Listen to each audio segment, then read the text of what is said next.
Вітаю, гэта выданне навіну на Белсаце і я, яго вядоўца Наста Печенькова.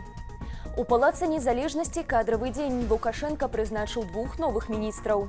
Гэтак Міністэрства антыманапольнага рэгулявання і гандлю узначаліў Артур Карпович, а міністрам падатку і збораў прызначылі Дмітрия Кійка. Апошняга Лукашенко заклікаў прааналізаваць падатковую сістэму краіны і зрабіць яе, цытата, больш справядлівай. Змены закранулі дыпламатычны корпус. Цяпер ужо былы прэс-сакратар МЗС Анатоль Глас зрабіўся паслом Беларусі ў Турцыі, а Дмітрия Пеневіча, які з 2020 года займаў пасаду міністра аховы здароўя, накіруюць паслом Беларусі ў Азербайджане. Працаўнікам Беларускага дзяржаўнага медычнага універсітэту забаранілі сыходзіць у адпачынак да канца студзеня. І ўсё праз гэтак званыя прэзідэнцкія выбары. Паводле ініцыятывы медыку белыя халаты ад выкладчыкаў таксама патрабуюць, каб усе залекі і экзамены прайшлі без пераздачаў. Маўляў, гэта неабходна для таго, каб іншагароднія студэнты паспелі з'ехаць са сталіцы да 26 снежня. У Мінску пачалася маштабная трэніроўка беларускіх і расійскіх вайскоўцаў.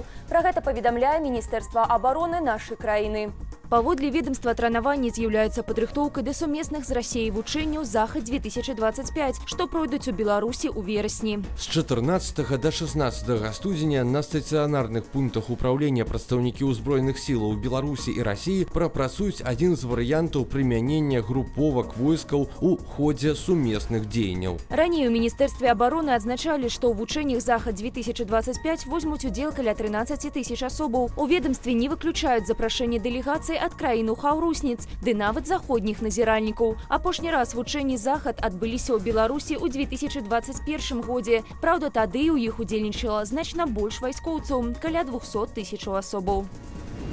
Некалькі рэгіёнаў Расіі атакавалі дроны. Цэлю налётаў былі буйныя прамысловыя прадпрыемствы.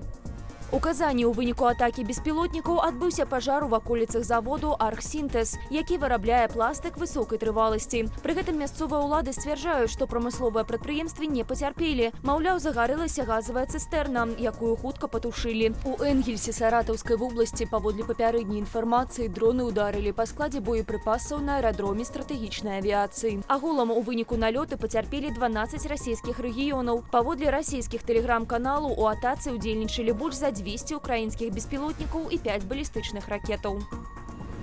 У Гарадзенскай вобласці вярнулі збор за перасячэнне мяжы з еўразвязам. Ён пачне дзеяць з 1 лютага. Аплата складзе адну базовую велічыню, ці 42 рублі. Днямі збор вярнула Берасцейшчына. Таксама захада працягвае дзеяць у Віцебскай вобласці. Зборы ўвялі ў 2021 годзе. Тады ў памежным камітэце тлумачылі гэта неабходнасцю весці барацьбу з каранавірусам. Нягледзячы на тое, што пік хваробы ўжо прайшоў, з беларусаў працягваюць паганяць грошы, якія паступаюць у мясцовыя бюджэты.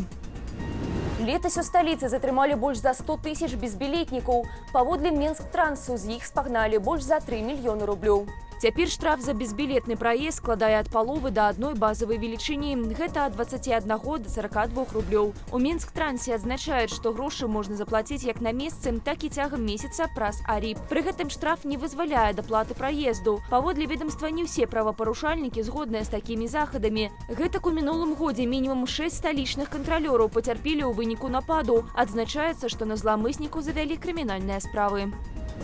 У Мінску гарадскі аўтобус сутыкнуўся з цяжкавіком. Пра інцыдэнт паведамляе сталічная дзяржаўтаінспекцыя.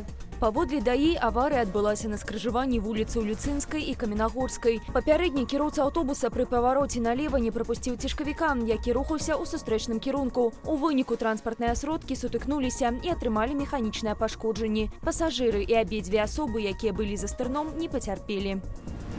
У беларускіх школах падчас заняткаў забароняць карыстацца тэлефонамі. Новаўвядзенне набудзе моц у пачатку навучальнага года.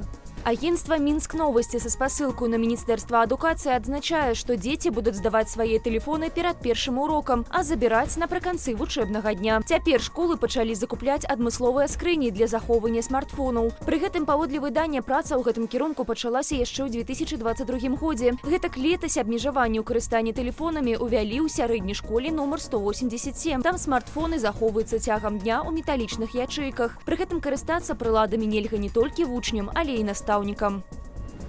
На гэтым я з вами развітваюся. Захочваю ставіць лайки, каментаваць і дзяліцца нашым выданнем, калі гэта для вас бяспечна.